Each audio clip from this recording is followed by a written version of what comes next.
faced with the dilemma whether or not certain guns and certain number of rounds should be allowed. Now, in my speech, I'm gonna go on the offensive and attack the opposing team. First problem I have with this gun ban is it's just overly priced to me. Obama spends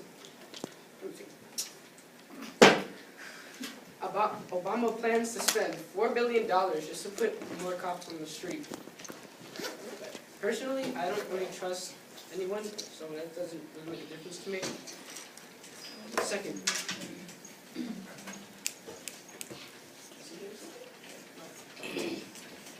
this gun ban is practically prohibition.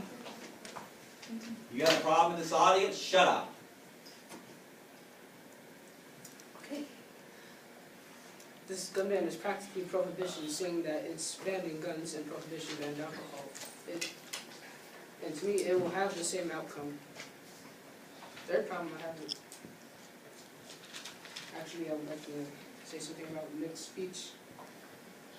Because the gun ban that Nick was talking about was never fully put into action, so some of the things he said weren't valid.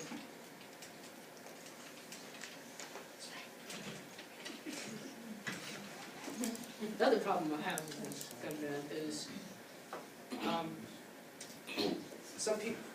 some things I've heard is that this gun ban will try to stop school shootings. Well, this gun ban doesn't take away people's weapons, it just stops the production and sale of certain weapons. So if you possess the weapon, already, you can still carry out the deed that you were planning to do with that weapon. And I believe that's it.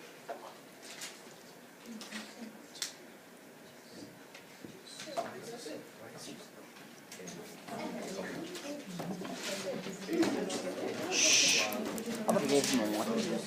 Ladies and gentlemen, I don't understand this. Okay. Gun shows allow people to have easy access to guns that can be used for criminal purposes. A report called Inside Gun Shows, What Goes On When Everybody Thinks Nobody's Watching, explains that gun shows allow illegal purchases to be made. This can mean that criminals and people who should not have guns could be easily purchasing guns at gun shows. This report also explains that many people who sell guns at gun shows are not licensed retailers. These are some reasons that there should be strict gun control laws.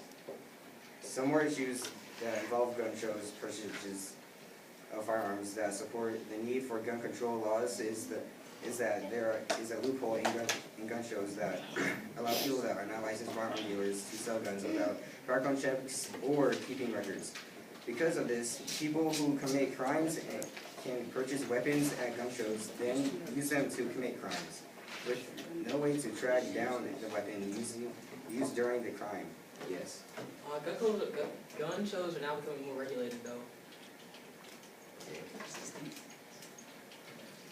This makes it harder to prosecute criminals that use guns when they commit crimes. Because of this, the Democratic Senator Joe Manchin and Republican Senator Pat Toomey have a plan to expand background checks at gun shows.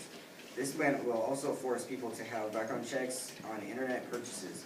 Also, many other senators, like Democratic Senator Charles Schumer of New York and Republican Senator Mark Kirk of Illinois, support this plan, and Senator Pat Toomey quotes, "I don't consider criminal background checks to be gun control. I consider it to be common sense."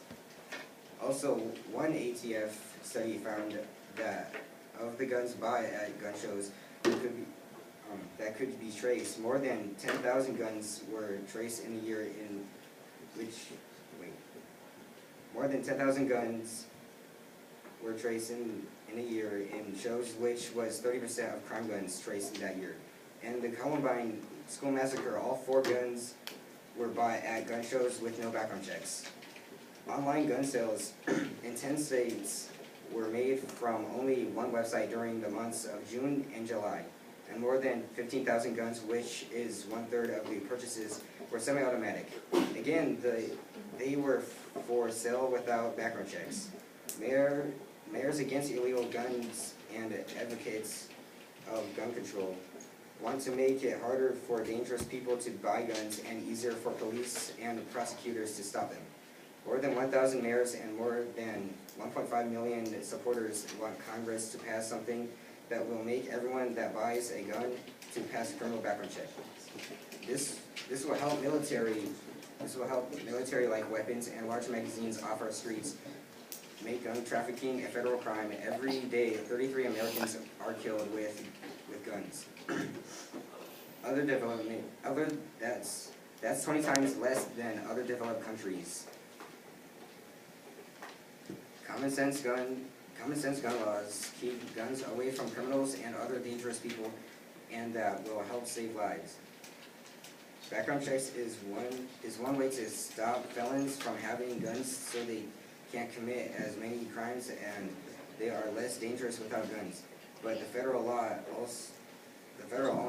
only has background checks for people at licensed dealers at gun sales.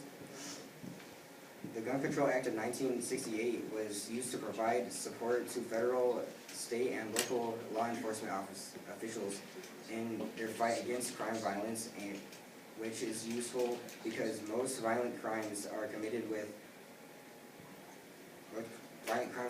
guns. Gun control. Okay, thank you. 9 seconds.